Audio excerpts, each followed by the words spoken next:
भोजन सबको रहे कराए, दान धर्म खूब किए जमकर, दिल में खुशियां नहीं समाए, न्योता देवताओं को दिए थे। राजा हिमांचल अवसर पाए, देवों का सम्मान किए, राजा हिमांचल शीश झुकाए, भोजन चलकर पहले कीजिए, नम्र निवेदन किए जाए, चले सहस उठ करके देवता।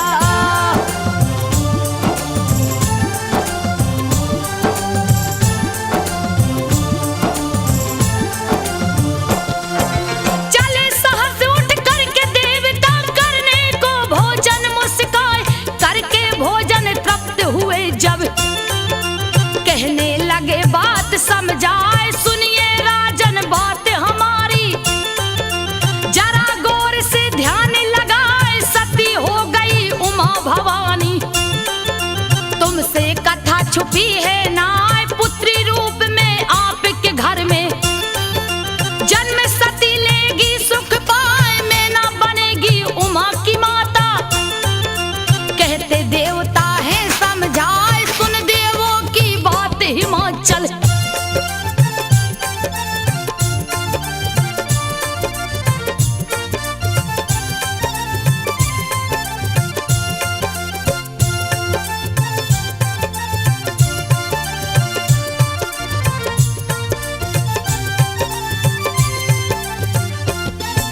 सुन देवों की बात हिमाचल, हो आनंदित रही मुस्काए, चल दिए स्वर्ग लोक को देवता, राजन को सब बात बताए, शयन कक्ष में गए हिमाचल, मैना बैठी नजर झुकाए, लगे बताने सारी कहानी, मैना रानी को समझाए, सुनकर मगन हो गई मैना, खुशी जिया में नहीं समाए, बीता समय हिमाचल के घर, खुशियां बाजा रही बजाए, पाँव हुए भारी मैना के,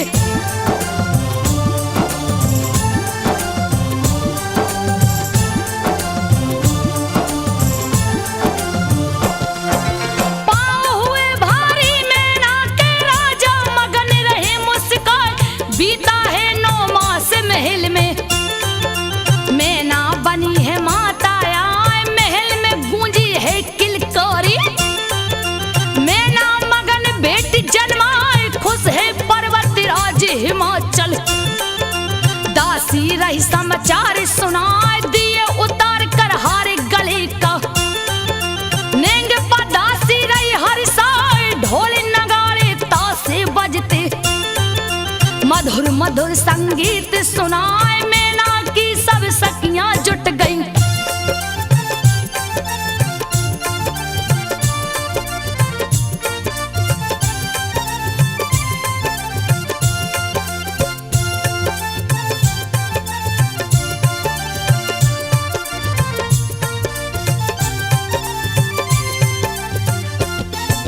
मैना की सब सखियां जुट गई, बिटिया को सब रही दुलराए, देख देख बेटी की सूरत, खुशी जिया में नहीं समाए, नामकरण करने की खातिर, ज्ञानी मुनि गए हैं आए, पार्वती है नाम सुता का, सुनिए राजन ध्यान लगाए, सुनकर नाम मगन हुए राजा, श्रेष्ठ जनों को शीश झुकाए, तीव्र गति बिटिया की बढ़ती, रही आंगन में दौड़े लगाए, देख देख मैना खुश होती,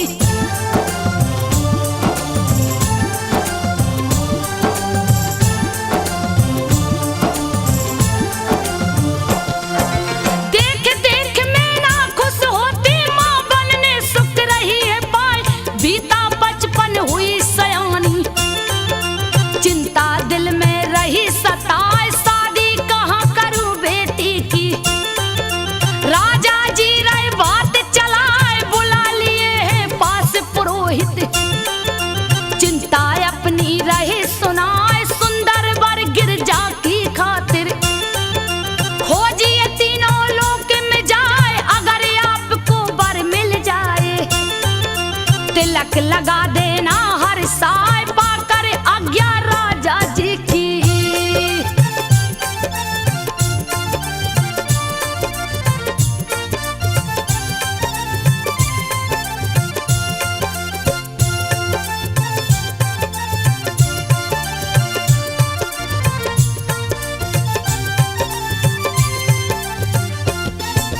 पाकर आज्ञा राजा जी के चले पुरोहित जी मुस्कान पहले गए स्वर्ग लोक में। इंद्र से कहे बात समझाए शादी कर लीजिए गोरा से, सेहरा लीजिए माथ सजाए। सुनकर इंद्र लगे मुस्काने, कहने लगे बात समझाए शिव जी की खातिर गिरजा जी। मैना घर में जन्मी आए चले पुरोहित उठ कर उस दम।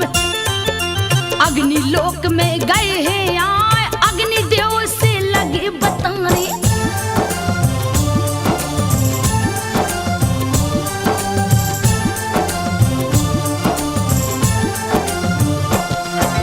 अग्निदेव से लगे बताने आने का कारण समझाए अग्निदेव शिव शंकर जी को।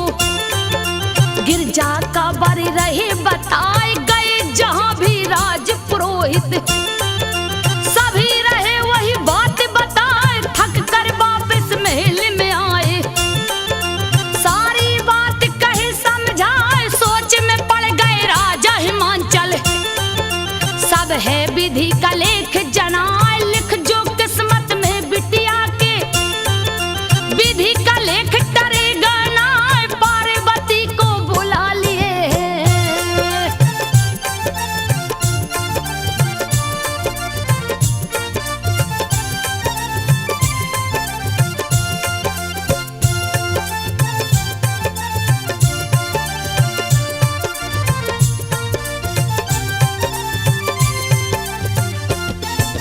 पार्वती को बुला लिए है प्यार से पास लिए बैठार।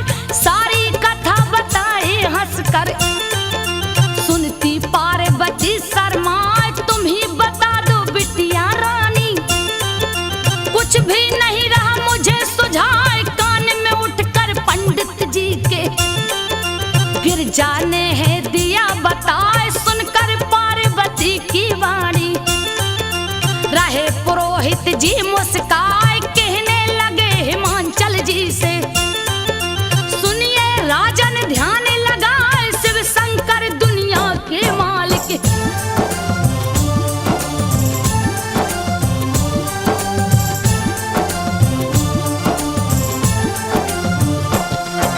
शिव शंकर दुनिया के मालिक बर गिरजा के रहे जनाए।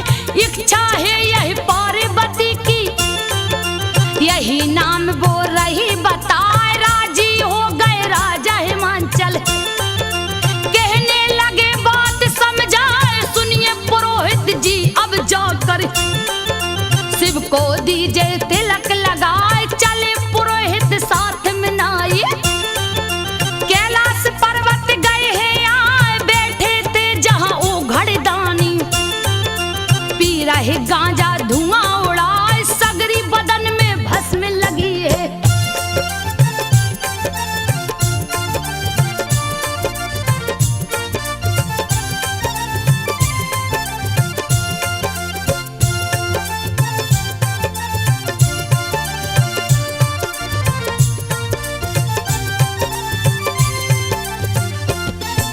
सगरी बदन में भस्म लगी है। सावरी सूरत रही सुहान।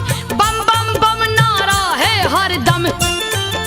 सेवक गण है रहे लगाए जहां देखो तहां खड़े निशाचर। भूत पिशाच रहे चिल्लाए देख नाई भोला की हरकत। नाई बहुत गया घबराए गोरी गोरा को काला दुल्हा। नौआ बहुत रहा घबराए बार बार पंडित से कहता चलो यहाँ से भाग पड़ा। यहाँ भूतन का लगा है मेला।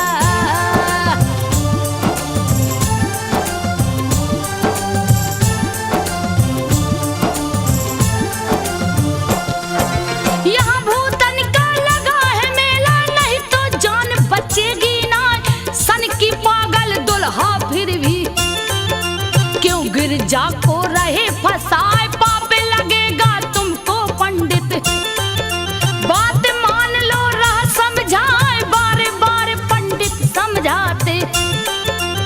चुप रहो बैठो शांति बनाए नाई सुन पंडित की बातें सुनकर रहा बहुत घबराए नजर पड़ी जब तक भोले की पूछे पंडित से हर साय कैसे आना हुआ विप्र वर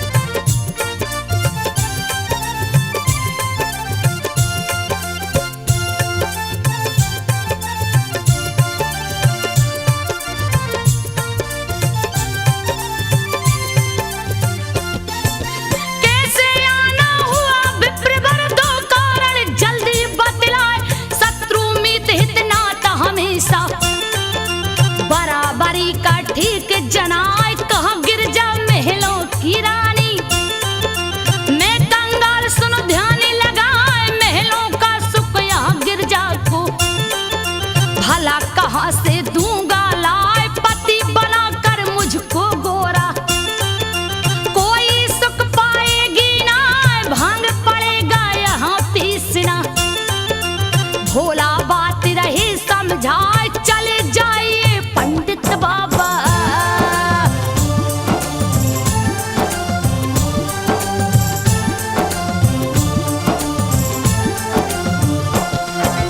चले जाइए पंडित बाबा भला इसी में रहा जनाए पर पंडित नहीं बात को माने भोला रहे बहुत बहकाए तिलक के बाद कहाँ दक्षिणा आप दोनों को दूंगा लाए फिर पंडित बोले कर चोरी व्यर्थ रहे क्यों बात बनाए लगे बताने पंडित बाबा आने का कारण समझाए पर्वतराज हिमांचल जी की सुनिए शिव जी ध्यान लगाए बिटिया पार्वती एक भोली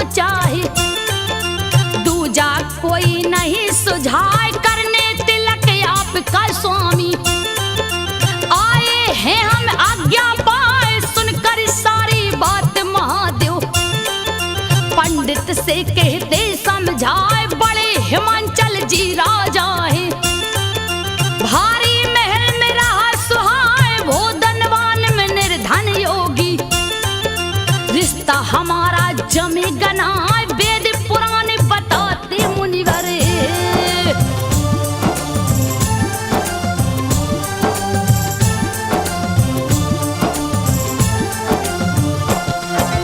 वेद पुराण बताते मुनिवर सुनिए बात को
सही दिखाए घोर अन्याय पुरोहित जी ने।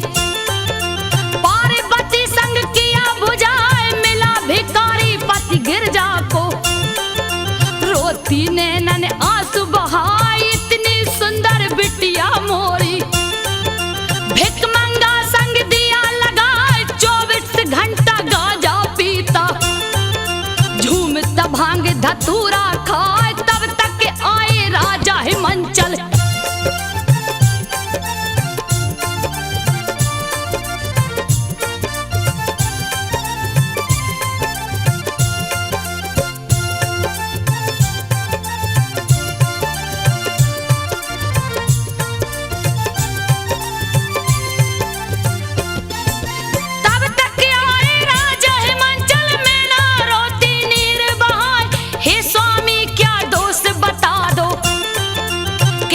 रानी है चिल्लाए कहते हिमांचल लेख विधि का। तारे कभी टरेगा ना बीता समय मधुर बेला का। पत्र दिए राजा भिजवाए शिव शंकर डमरू वाले को।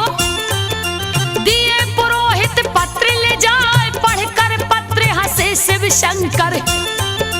रहे जिया में बोध लगाए श्रेष्ठ भवन खाने की वस्तुएं।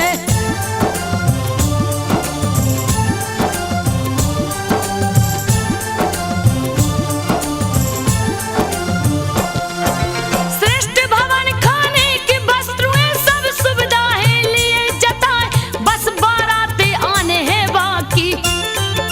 पढ़ते शिव जी ध्यान लगाए है बड़ा गर्व हिमांचल जी को। चल कर लूं जरा थाहे लगाए कितना राशन भरा महल में। सोच रहे भोला मुस्काए बूढ़ा बनकर बूढ़े बेल पे। गए हिमांचल नगर में आए 2 शिष्यों को साथ लिए हैं। डमरू सिंगी धरे बजा रुक गए जाकर एक बगिया में।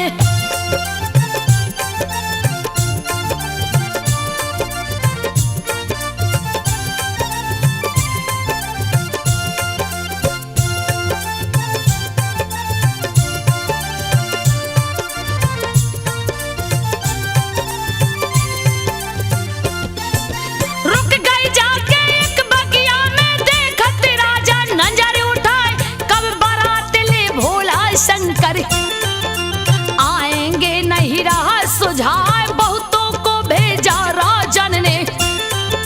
रुकी बारात कहाँ है आए घूमत दूत बगिया में आया। पूछता बाबा से हर साय कोई बारात आपने देखी। सुनकर बोले शिव मुस्काए मैं ही हूँ गिरजा का दूल्हा। हम ही बाराती रहे बताए शिष्य हमारे साथ में 2 है।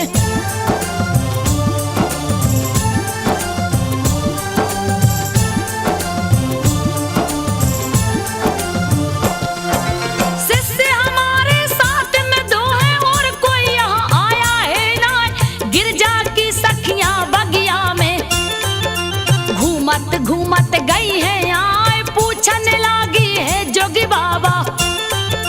कहीं बारात रुकी है आए फिर वही बात कहे शिव शंकर। सारी सखी गई गुस्से आए लगी गालियां शिव को देने। गया है जोगी तू पगलाए घर बारात बता दोगे तुम। खाना दूंगी तुम्हें खिलाए एक सखी हंस करके बोली।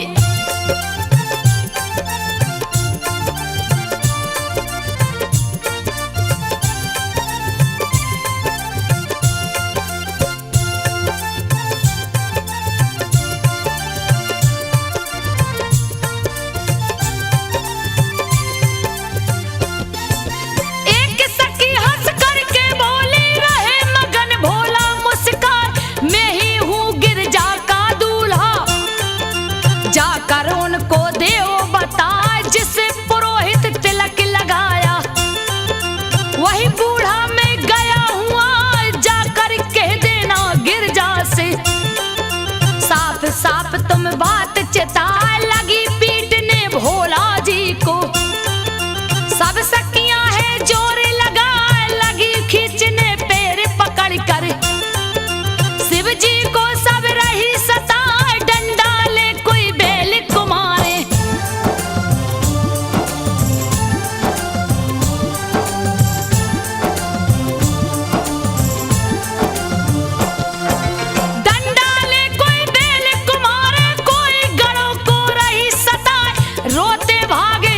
भोला के।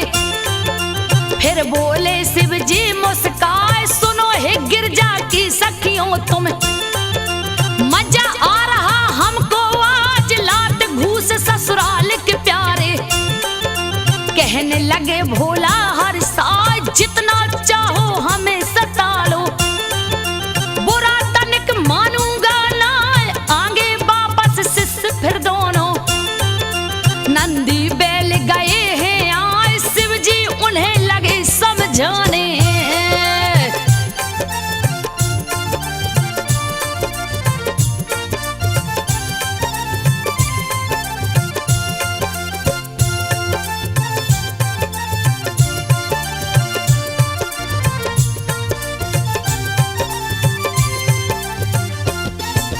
शिव जी उन्हें लगे समझाने, सुनिए नंदी ध्यानी लगाए, मजा बड़ा ससुराल में आया।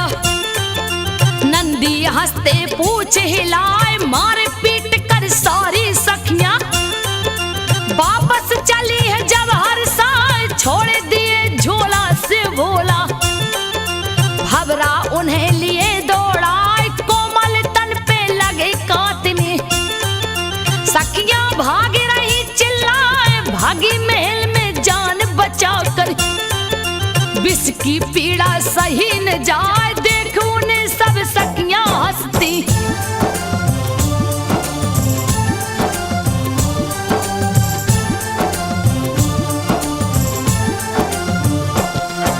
देख उन्हें सब सखियां हंसती, पार्वती भी रही मुस्कान, सारा हाल सुनी जब गिरजा, हंसती मुंह पे हाथ लगाए है अड़भंगी शिव शंकर जी। उनकी लीला कहीं न जाए, फिर गिरजा ने छुप कर उनको पीड़ा सारी दिया भगाए, लौट के दूत आए बेचारे।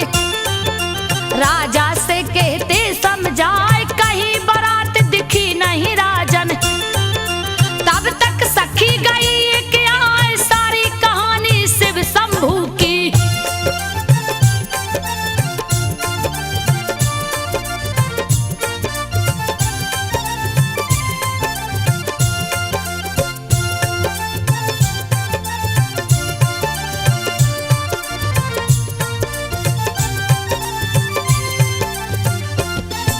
सारी कहानी शिव शंभू की राजा जी से रही बताए, बगिया में एक बूढ़ा जोगी, दो शिष्यों को संग बैठाए, अपने को गिरजा का दूल्हा। हंस हंस करके रहो बताए, सोच गए तब राजा हिमांचल, शिव शंकर है वही बुझाए, बड़े गुड़ी और बड़े सामने। पंडित जी थे रहे बताए, फिर क्यों ऐसा रूप भयानक, शिव जी बना गए हैं आए, किया पुरोहित ने है धोखा।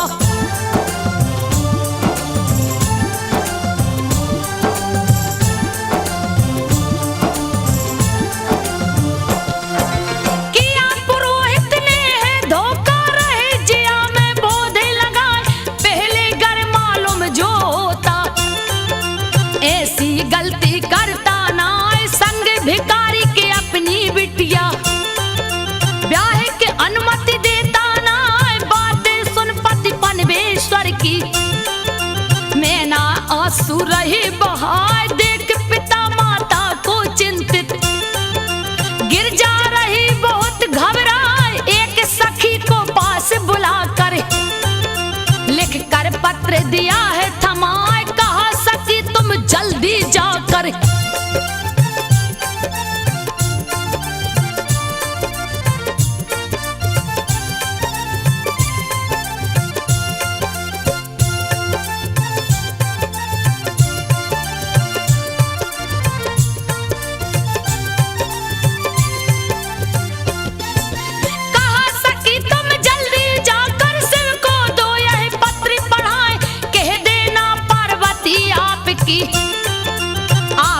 दी है पत्र लिखा है शिव शंकर ओ घड़ीदानी, पढ़े उत्तर दीजिए हर साय, पढ़ने लगे हैं पत्र शिव शंभू, पढ़ते कर रहे मगन मुस्काए, है देवों के देव महादेव।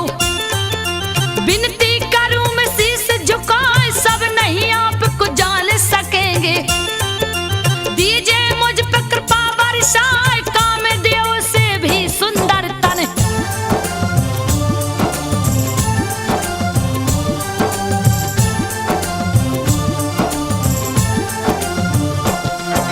कामदेव से भी सुंदर तन, क्यों उसको है दिए सुझाए, सुंदर दूल्हा बनकर स्वामी। अंगना मेरे जाओ आए, रोते पिता मैं ना रोती। आपकी लीला कहीं न जाए, करिए मत परेशान प्रभु जी। करूं प्रार्थना शीश झुकाए, उत्तर दिए प्रभु जी लिख कर। गई सखी है महल में आए, पढ़कर पत्र खुशी हुई गौरा।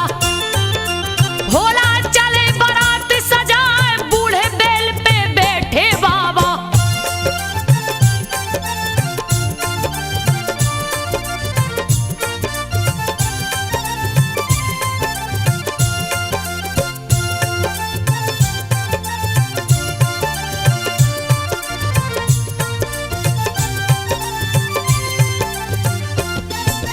बूढ़े बैल पे बैठे बाबा, ठुमका रही बाराती लगाए। झोले में से उघड़ दानी रहे निकाल बारात दिखाए। बिच्छू ततैया सांप बिसीले, कूद कूद रहे ढोल बजाए। भूत पिशाच दैत्य और निश्चर, शान बारात की रहे बढ़ाए। किसी की एक आंख हुई गायब, फिर भी ठुमका रहे लगाए। किसी की बिल्कुल मुंडी गायब, फिर भी राह खूब दौड़े लगाए। देख बारात प्रजा डर करके,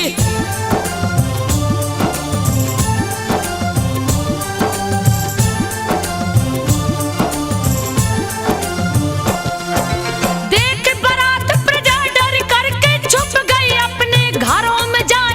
देख के रोती मैं नारानी, कैसे शादी रहे कराए। गुस्से से धिक्कार रही है, रहे पुरोहित जी समझाए। दुखी है मंचल राजा हो गए, बेटी को गया नरक लिवाए। हो गया घोर अनर्थ ये मुझसे, बहुत जिया रहा घबराए। देख पिता को दुख से पागल, पार्वती रही धीर धराए। व्रत की चिंता करते हो क्यों,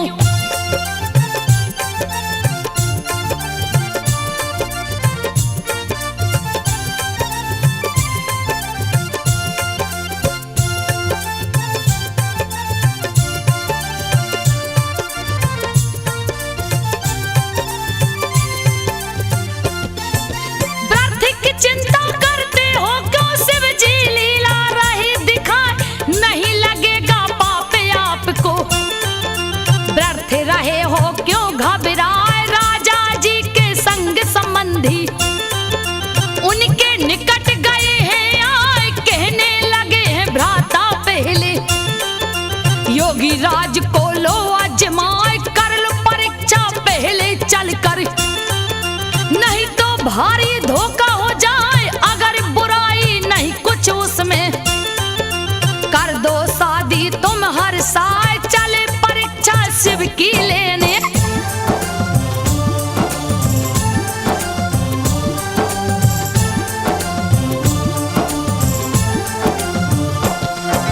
चले परीक्षा शिव की लेने। रहो जिया बहुत ही घबराए, शिव के पास पहुंच कर राजा कर प्रणाम को शीश झुकाए। देख ससुर को पास में अपनी, बोले शिव जी बात चिताए। रक्षा करना तुम बेला की, नशे के मारे चला न जाए। रोना धोना बंद करो तुम, क्या चाहिए बोलो हर साए। बोले दोनों मिलकर शिष्य, अब तो भूख सही ना जाए। कुछ खाने को दो बाबा जी।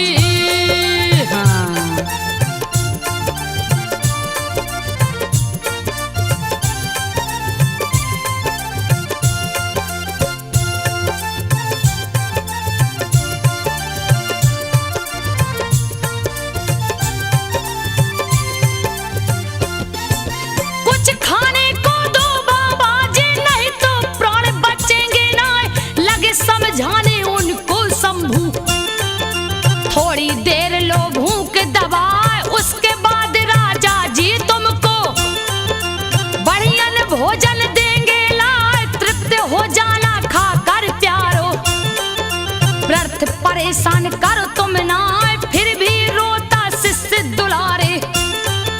गुरुवर भूख सही ना जाए, धीरे धरो जब ब्याह हमारा। गिरजा से होगा हर साल, धीरे धरो जब ब्याह हमारा।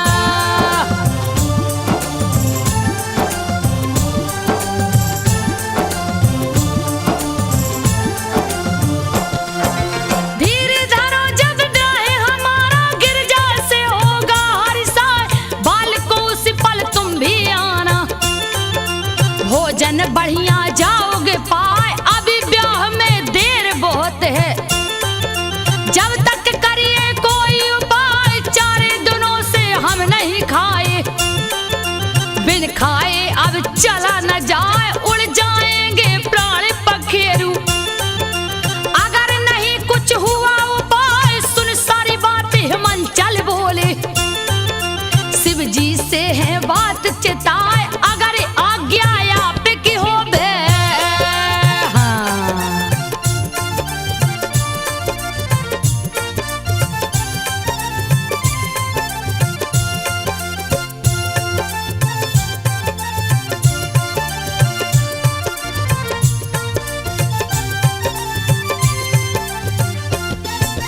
अगर आज्ञा आपकी होवे, करते बिनती शीस झुकाए। आपके भूखे शिष्य बैठे, खाना दूं मैं इन्हें खिलाए। रोते हुए वे दो बालक, राजा जी से बात चिताए। अगर चलेंगे साथ मेरे जन, तभी जाएंगे हम मुस्काए। वरना यूं ही रोते रहेंगे। बात को कहते शिष्य चिताए, तब बोले शिव जी हे राजन, इनको भोजन दो करवाए। बढ़िया खाना पानी देना,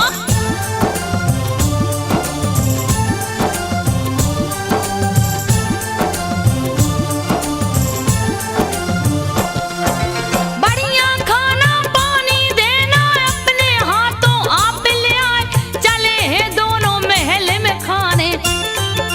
राजा जी को साथ लेवाए, खाना खाने बैठे दोनों।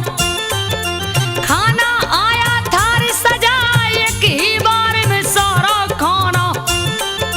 खा गए दोनों जी ललचाए, और मंगाइए राजा खाना।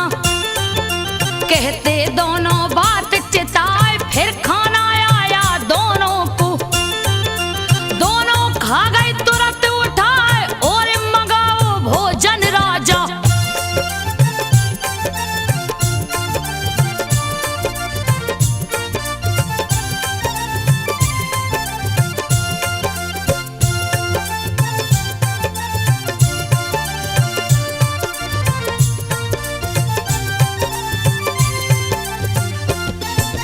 और मंगाओ भोजन राजा, भूखे दोनों रहे चिल्लाए। खा गई सारा खाना उनका, राजा देख गए घबराए। पीने लगे पानी मांग के, रहे हिमाचल जी घबराए। खत्म हो गया पानी नगर का, फिर भी प्यासे शिष्य चिल्लाए। कहने लगे कुछ और पिला दो, कच्चा अन्न ये दिखे दिखाए। खा गए दोनों एक ही बार में, देख गए राजा घबराए। पास बुलाकर पंडित जी को,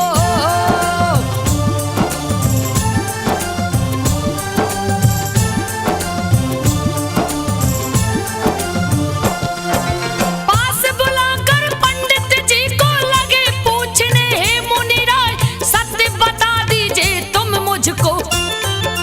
कहने लगे अचरज समझाए, कौन है ये सन्यासी बोलो। मुझे रहा नहीं कुछ सुझाए, तब बोले हैं पंडित बाबा। शिव जी शम गए हैं आए, आपकी पुत्री जगदम्बा है। धन्य है आप इसे जन्माए, फिर भी नहीं संतुष्ट हुए हैं। पूछने लगे उमा से जाए, बेटी मुझको सत्य बताओ।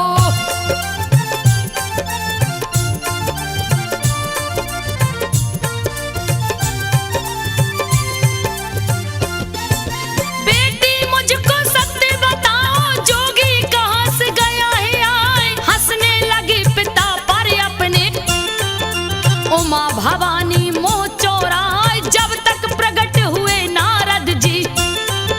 सुंदर बीड़ा रही बजाए कि अपना में मंचल जी ने मुनिवर को है शीस झुकाए हंस कर लगे बताने नारद। सुनिए राजन ध्यान लगाए यही है तीनों लोक के स्वामी। सारी बात कहे समझाए पति पत्नी तुम धन्य हो दोनों।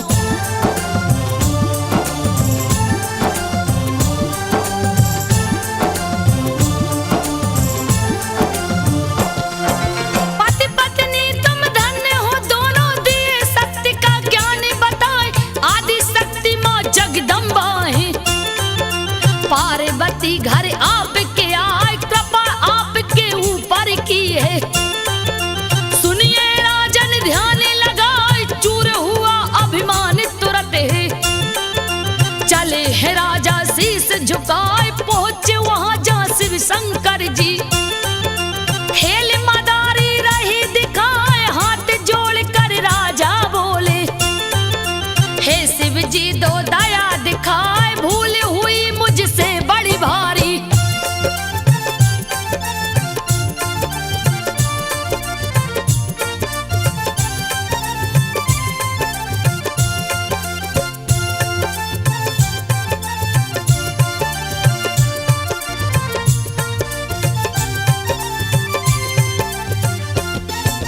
भूल हुई मुझसे बड़ी भारी आपको मैं पहचाना नहीं। लज्जित राजा शिव से बोले शरणागत को ले उठाए। मगन हुए शिव शंकर उस दम कहने लगे बात समझाए। अहंकार हो गया तो तुमको राजा खड़े हैं मोह लटकाए। बोले शंभु मैं खुश हूं तुम पर मांगो बर मुझसे हर साए। हे भगवान अपराध क्षमा हो अपना भक्त लो हमें बनाए। अब नहीं गलती मुझसे होगी।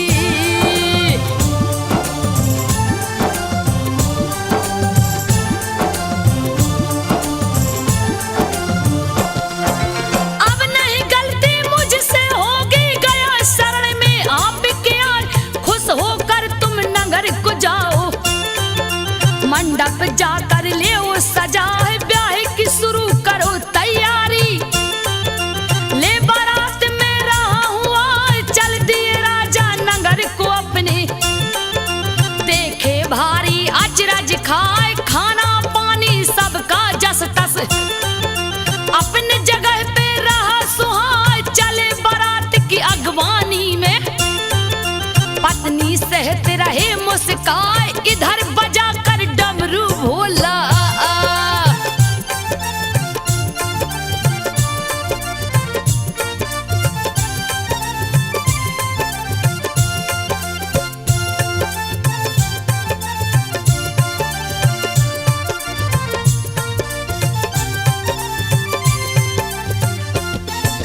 इधर बजा कर डमरू भोला लिए सगरी बारात जुटाए। बन गए भोला सुंदर दूल्हा बैलों को भी लिया सजाए। रूप सुहाना शिव शंकर का देख के मोहित मन हो जाए। आगे आगे चल भोले बाबा पीछे सृष्टि रही है आए। देखन बारात सब नर नारी घर के छत पर गए हैं आए। एक और ब्रह्मा एक और विष्णु बीच में शिव शंभु मुस्काए। पहुंच बारात है द्वारे पर भी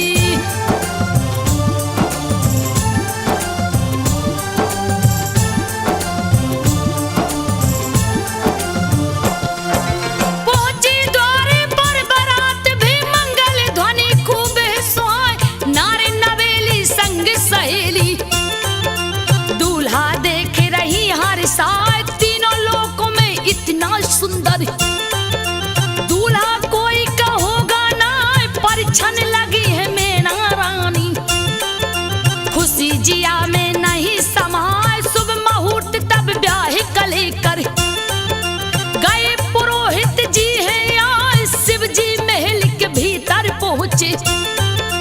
ब्रह्मा मंत्र रहे गाय सज कर आई पार्वती जी।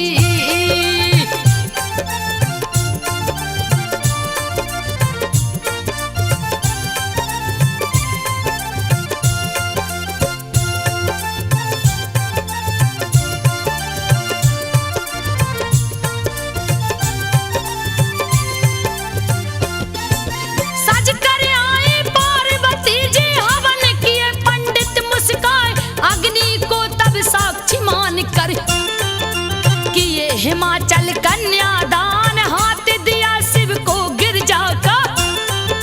बेला गई सुहानी आए साथ फेर शिव जी के संग में घूमती पार्वती सुख पाए स्वर्ण सिंहासन पर बैठे हैं। पार्वती संग शिव मुस्काए सिंदूर माथे पे पार्वती के हंसकर शिव जी दिए लगाए कोहबर घर में गए हैं भोला।